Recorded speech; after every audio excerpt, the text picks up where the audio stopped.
श्री राम। नमस्कार जी, जय श्री राम। मैं आपका होस्ट और दोस्त ईश स्वागत करता हूँ एक बार फिर से शर्मा टॉक्स पर। जी हाँ, आज हम आपके लिए लाए हैं अपना दूसरा एपिसोड। पिछले एपिसोड में हमने बात की थी भगवान विष्णु पर कि आखिर उनको क्यों और किन कारणों की वजह से इस धरा पर जन्म लेना पड़ा।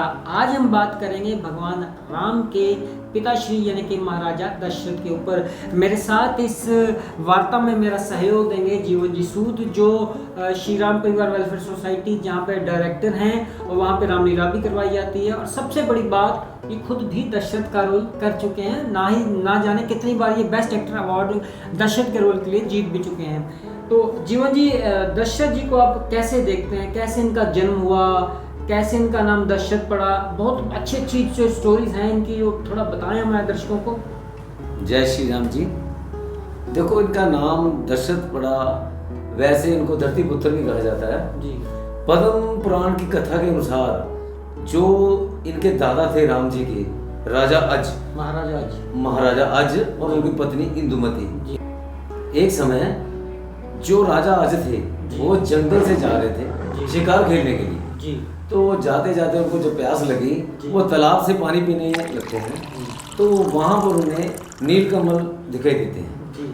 वो बड़े व्याकुल रह जाते हैं कि बहुत सुंदर नीलकमल है, मैं इसको ले जाकर अपनी पत्नी को गिफ्ट दूँ। जैसे वो उसकी तरफ बढ़ते हैं, वो इधर हो जाते हैं, उधर जाते हैं, उधर हो जाते हैं, वो परेशान हो जाते हैं। इतने में आकाशवाणी होती है कि भी जो संतान सहित है वही मुझे हाथ लगा सकता है, जो संतान रहित है वो नहीं मुझे हाथ लगा सकता। मतलब ये होगा कि महाराजा अज के कोई संतान नहीं? हाँ, महाराजा अज के पास कोई संतान नहीं थी। वो वो नील कमल का फूल अपनी पत्नी को भेंट करना चाहते थे जी। सुंदर नील कमल, खुशबू लगातार आ रही है, बिल्कुल, बाकी अद्भुत, अकल्पनीय, बहुत ज्यादा जी। उसके बाद फिर क्या हुआ महाराज? फिर वो जैसे ही वो आकाशवाणी सुनते हैं, उनका मन बहुत ज्यादा उदास हो जाता है, विचलित हो गए बहुत ज्यादा। राजा अज घर आकर भगवान शिव को बहुत याद करते हैं, बहुत प्रार्थना करते हैं कि अभी सबके घर पुत्र है, मेरे घर पुत्र क्यों नहीं है, तो मुझे भी संतान होनी चाहिए। सारी रात वो रोते रहते हैं। इतने में उनकी प्रार्थना सुनकर जो भगवान शिव हैं, फिर वो कहते हैं भी मैं इसके लिए कोई उपाय करूं। तो ये सोचकर भगवान शिव जो हैं धर्मराज को अपने पास बुलाते हैं, तो बुला करके उनको कहते हैं कि आप जाओ जी और जा करके राजा अज का जो है मनोरथ पूरा करो। कुछ परीक्षा की भी थी इसमें, भी परीक्षा भी ली? परीक्षा तो बाद में लेते हैं ना जी। पहले तो उन्होंने, भगवान शिव ने जो उनको बोल दिया कि आप जाओ और जो राजा अज है उसकी जो मनोकामना है उसको पूरी करो। तो महाराजा जो उनको बोल दिया, तो फिर वो अपने धर्मराज जी अपनी पत्नी सहित अपना भेष बदल करके साधु के रूप में वो आते हैं राजा अज के पास। राजा अज के पास आकर के भिक्षा मांगते हैं। तो पुराने जमाने के आजकल भी बहुत जने हैं जो ऐसे ही सोचते हैं कि कोई जो भी द्वार पाएगा उसे खाली नहीं भेजा जाएगा। ऐसे ही जब वो गए तो राजा अज जो हैं उनको भिक्षा देते हैं, भिक्षा के रूप में वस्त्र वगैरह कुछ भी देते हैं, तो वो लेने से इनकार कर देते हैं। ऐसा क्यों लेने से इनकार करते हैं? वो कहते हैं कि ये जो है ये सब तेरी जो प्रजा का कर लिया है उससे आया है। अच्छा। भी मुझे चाहिए, अगर तूने कुछ कमाया तो उसको दे जी। तो इतना सुनकर के वो अपना मुकुट वगैरह देते हैं, वो भी नहीं लेते। कहते ये भी तेरे उसका है। माला देते हैं, वो भी नहीं लेते। कह रहे जो अगर तूने अपने मेहनत से कमाया वो मुझे चाहिए, जो आपके परिश्रम द्वारा कमाई गई पूंजी हो वो चाहिए। तो इतना सुन करके राजा अज जो हैं वो अपने वस्त्र बदल करके एक कुल्हाड़ा लेकर के जंगल में चले जाते हैं लकड़हारे के रूप में। तो वहाँ से लकड़ काट करके लकड़ियाँ फिर वो बेचते हैं, उससे जो धन मिलता है उनको वो ला करके साधु के कुटिया में जाते हैं देने के लिए। जब साधु की कुटिया में जाते हैं तो साधु वहाँ नहीं होते, उनकी पत्नी होती है, धर्मराज की पत्नी होती है। तो उसको तो नहीं पता ना राजा को। तो वो साधु के जाके कुटिया में वहाँ पे जाके उसकी पत्नी को वो जो मुद्रा मिलती है ना, स्वर्ण मुद्रा, उनको दे देते हैं। तो वो ले लेती है।